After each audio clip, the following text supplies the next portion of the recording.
beautiful people, welcome back to my channel. My name is Faith if you're new, and to my returning subscribers, hi, how are you doing? How's everybody? How is your bank holiday going? I'm recording this on a bank holiday. Hopefully I can get it out shortly afterwards. Today's video is going to be about, so I put a poll out asking you guys to let me know what videos you would like to see next. So if you want to be able to participate in polls like this, please follow me on Instagram. I'll leave my Instagram here so you can let me know what kind of videos you would like to see from me, because now I believe I'm pretty much serving you guys what you love. Let's get into today's video. Today's video is going to be remote working opportunities for pharmacists now in 2022. Working from home, is that even possible? This was something that I did not think possible at all. Even when I was at school, when I graduated, up until the last year or so, I didn't think this was ever a possibility, because as a healthcare professional, you're used to the concept of seeing patients and meeting people and having to be face to face with people / patients to be able to make that clinical impact that you need to make.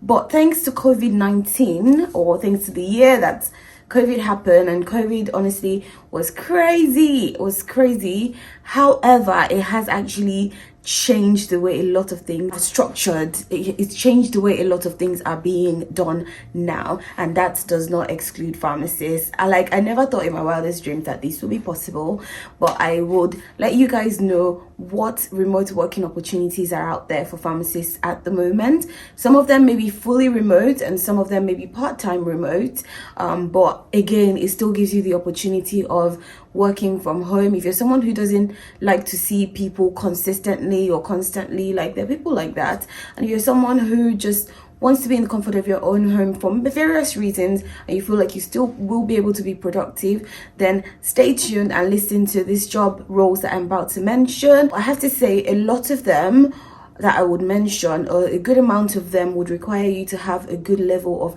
clinical experience before joining. But I'm pretty sure this will be changing as well over time. So if you're going to be newly qualified and you're trying to explore what roles are out there for you, then definitely take these into account. Things might change in future and you may be able to just go straight into them, but at the moment a good amount of them require you to already have some clinical experience under your sleeves. So I'm going to give you 5 jobs that you can do remotely, and I'll add a few bonus ones here and there. So let's get started. The first one is a pharmacist independent prescriber. So if you've not seen my most recent video telling you how I became an independent prescriber, I will link it down below, or you can check on my playlist, or just go to my channel and search for the video. It's very recent. This tells you what you need to do, get this qualification, just so that you can have access to these roles. So an independent prescriber is a pharmacist who is able to prescribe within a certain scope that they have been fully trained for. So pharmacist independent prescribers nowadays, as well as a lot of GPs we know, are not seeing patients. So you can get a job as a pharmacist independent prescriber for an online company, for an internet pharmacy, for, I know companies like do things like online doctors, and they hire pharmacists to prescribe.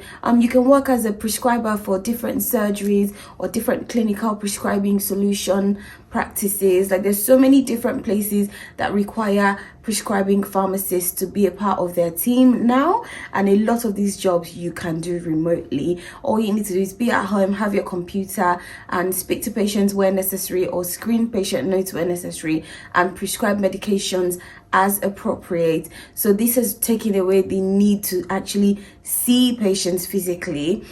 My little take on this is that I personally feel like a lot of the times you need to see patients to be able to understand the gravity of the situation. So in a lot of these jobs, they will give you the opportunity for maybe 1 or 2 days coming into an office setting, where if you feel like a patient needs more help, or you need to actually physically see and examine them, then you can set up an appointment for them to come in to be seen, or you can refer them to someone else who can actually see them and access them. But there's lots of things actually that you can prescribe remotely for.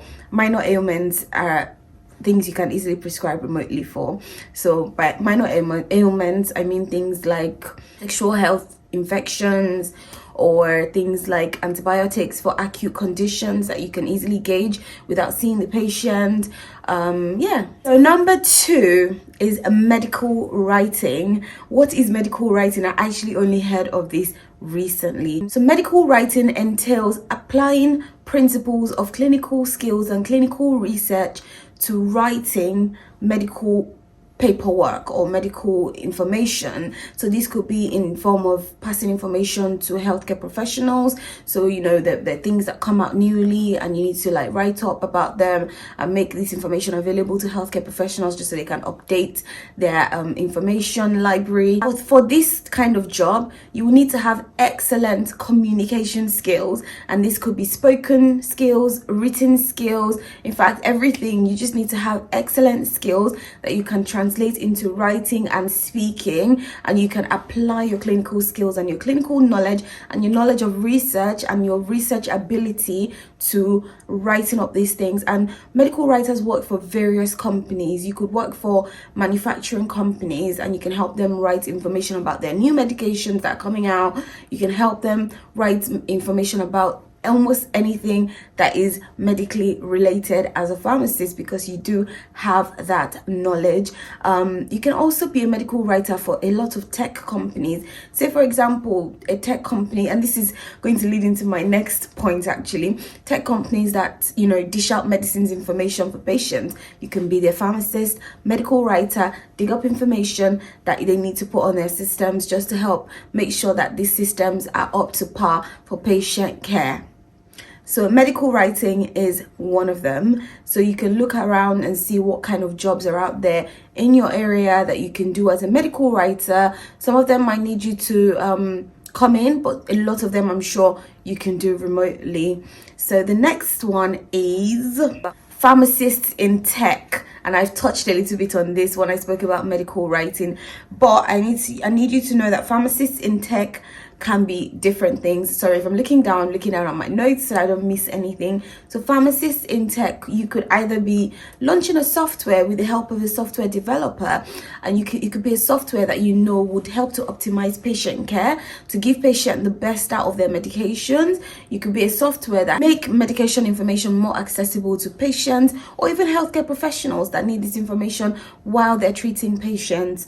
So example of these software companies, Locator Locum, that we used to book locum jobs. It brings pharmacists and locum agencies, or pharmacists and pharmacies, or pharmacists and healthcare companies together, where you can actually search for a pharmacist. So that one is not necessarily requiring clinical skills, but it's a tech company and incorporates pharmacists. So pharmacists will need to know the principles of being a pharmacist, the rules and regulations around what pharmacists do. So I'm sure they would need someone to work with them that has this information. So another example of a tech company that works with pharmacists that I know and I've seen about is RX Info. So this is a company or a software that helps to bring information about medicines management, medicine safety, medicines cost, all under one roof, so that when people need this information to help maybe just guide prescribing, they can get it straight from this app or this website or this creation that someone has made. And I mean, the people that put this information out there work from home. They put all this information online. All you need to do is have access to a computer and you will be able to do all of this. And all of these things are doing so well to improve patient care. So I mean, if that's your reason for being a pharmacist, you could be a pharmacist in tech. You could develop your own software. You could be clever enough to just think of a new software that could literally blow everyone's mind and be at the forefront of patient care and patient safety. The fourth one is digital pharmacist, or should we say clinical pharmacist. So a lot of online companies, like I mentioned earlier, they use prescribing pharmacies, but there are a lot of online pharmacies nowadays that don't need a patient to come in. So they take patient requests online and they handle any patient queries online. So a lot of these jobs you would not need to actually go into the office, because thanks to COVID, now lots of people have discovered that so many things can be done at home. So you can be at home and do your patient medications reconciliation, you can do meds optimization, as long as you have a system that gives you access to these patient records and patient information. You can do all that at home. So what does a clinical pharmacist do? A clinical pharmacist, aka digital pharmacist, do things like medicines optimization, structured medication reviews, medicines reconciliation, to ensure that they're giving best patient care. And they also support teams that they work with, so you can have team meetings on Zoom and Teams, like we all know we do nowadays, just to make sure you're bringing the best out of your patient's care. But you can do all of this online and at home. In fact, if your patient needs video calling, you can call them just to see them and see what's going on with them. Technology is so advanced now that a lot of these things can be done without going into the office, and it just creates a more integrated like work-life balance for just the average person. Now, number 5, I'm going to list a few jobs on the number 5, because with this one, not all of them can be fully remote.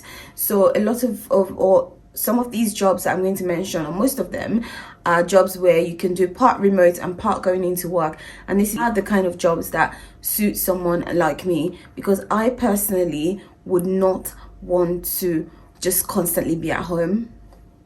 But if I can be in the office for some days and be at home for some days, then that's the win, because that saves me having to get up and go out and all that good stuff. But then I still have a few days where I can go in, interact with my team, interact with patients, because I personally actually love the interaction. So one of them is PCN pharmacists. So a lot of PCN, which PCN stands for Primary Care Network, a lot of PCNs are hiring pharmacists now to help with their teams and with their medicines management and medicines reconciliation and structured meds reviews, and just helping GP practices within a primary care network to run smoothly and helping them with a lot of their tasks.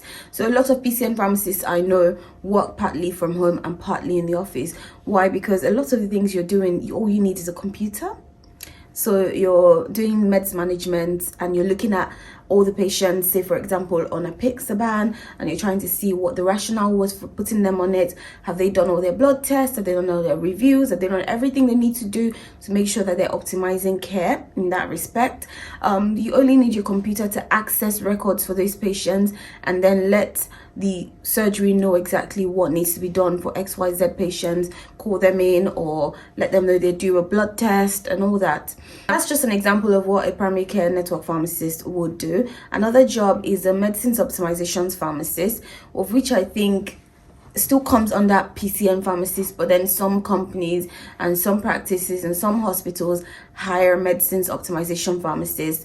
And as a medicines optimization pharmacist, you're just making sure patients are getting the best out of their medications. So you could either be doing reviews with the patients and you could just speak to them over the phone, because these will be medications they've been using for a while and they can tell you over the phone exactly what you need to know to help just make sure that they're getting optimized care out of their medications.